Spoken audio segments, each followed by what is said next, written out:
And diorang actually kabel kuat. Majikan apa, dia punya bos tu Datuk.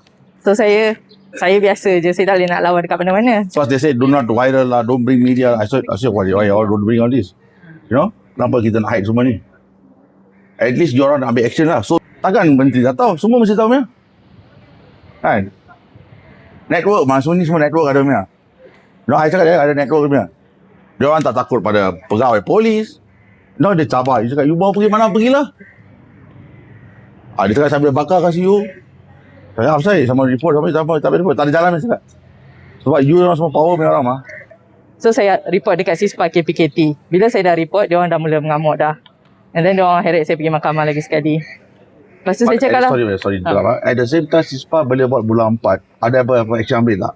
Tak ada. Diorang cakap ada siasatan under company ni. Tapi tak nampak apa-apa lah. Beliau adalah seorang mangsa. Mangsa di mana beliau punya hartanah telah nak diambil. Selepas beliau buat pinjaman kepada sebuah syarikat lesen, pinjaman berlesen ni lah.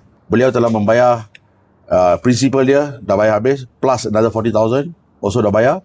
And then she's willing to pay another 50,000 because she don't have any problem. But diorang tak nak terima, diorang nak minta 100 tambah 190,000 lagi. Alright, this is not the first time. The same company, saya rasa ada dekat 4 orang dengan saya. Tapi mereka pun takut nak datang keluar lah. Alright, because they're scared besok akan jadi apa-apa. So, bila ketakutan mereka ada, that means this company had been shown dia bagi takut sampai maksimum sampai dia pun tak nak keluar lah. Tapi saya tahu ada termasuk dia 5 orang lah. The same company lah. Saya buat pinjaman ni tahun 2015. Saya buat pinjaman sebanyak 100,000. Tapi masa agreement apa semua tu, dia suruh sign tu, agreement dia tulis 200,000. So saya tanyalah kenapa 200 kan. Dia kata sebagai rujukan untuk syarikat dia je. Lepas tu saya ambil pinjaman ni untuk bisnes. And then bisnes saya dah close down apa semua. Tak dapat nak bayar balik. Kita orang pergi nego dengan dia orang. Saya nak bayar duit pokok je macam tu. Nego banyak kali tak pernah jadi. Dia orang tak setuju. Kes ni berlanjutan sampai sekarang. Sekarang ni dah sampai kes committal dah. Saya memang ada kes ongoing dekat mahkamah untuk committal. Which is saya pergi kat council judgement tu, saya cakap lah saya boleh bayar 100,000 lagi. Tapi bila bulan April dengan March, saya tak dapat bayar 2 bulan sebab mak saya operation. Dia hantar pula lawyer letter, saya kena bayar lagi 162,000. So saya dah rasa macam tak adil lah. Dah lah kau tipu kan. Daripada 100 cakap 200. Lepas tu minta lagi banyak duit kan. So far dah berapa banyak you habis bayar dah ya? Saya dah bayar 140,000 dah. Sekarang ni pada pinjaman yang dia bagi tu 100,000 full ke dia bagi? tak, dia bagi cash out 92,000 je. Biasanya 5,000 installment, SNP apa semua dia tolak semua, dia bagi 92. Pinjaman tu Which buat bila? 2015. Bulan? Tak ingat.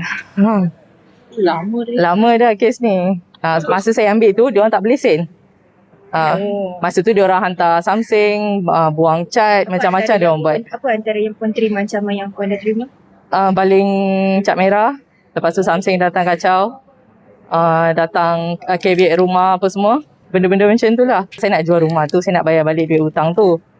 Diorang bila caveat, saya tak boleh buat apa, saya tak boleh jual.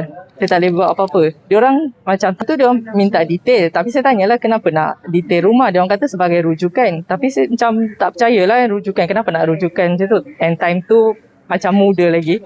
So saya pun bagi je lah. And rupanya benda tu cagaran. Sekarang berapa jumlah lagi yang dituntut dari pihak saya? Sepatutnya 56,000. Tapi ikutkan kertas kat mahkamah tu 162,000 lagi. Dia bayar setiap bulan 3,000 lebih. 3. So all the 3 dia bayar. They default to pay 2 months. Tak bayar 2 bulan, dia kena tarik ke mahkamah 190,000. Sebab kan lewat 2 bulan tu. Yes, Lewat lewat bulan. bulan. Tapi saya minta, saya inform kat diorang. Saya dah cakap saya tak boleh bayar sebab masa tu bulan puasa, mak saya kena operate, saya terpaksa tanggung expenses dia. Saya cakap saya tak boleh bayar. Saya minta penangguhan, bukan pengecualian tau, penangguhan. Diorang pun tak reply apa. So saya pun tak adalah bayar. Itu kira terjadi tahun yang sama lah. Tahun ni. Tahun ni. Tak penangguhan tu. Bulan bila?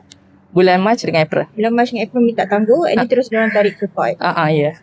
Sebab lepas bulan 4 tu, bila diorang dah hantar surat lawyer yang kena bayar 162, saya terus report kat KPKT. Saya akan buat report rasmi. Okay, dia akan buat report rasmi sekarang ni, lepas ni dia akan buat report rasmi. Sebelum ni dia telah buat bulan 4, tapi no function. You know, there's no function. So all these lenders all dia dah macam you tak boleh buat apa lah. You know, but this time kita NGO tak nak kasih buka ni lah. You come then say, you are right, we're not scared of them lah.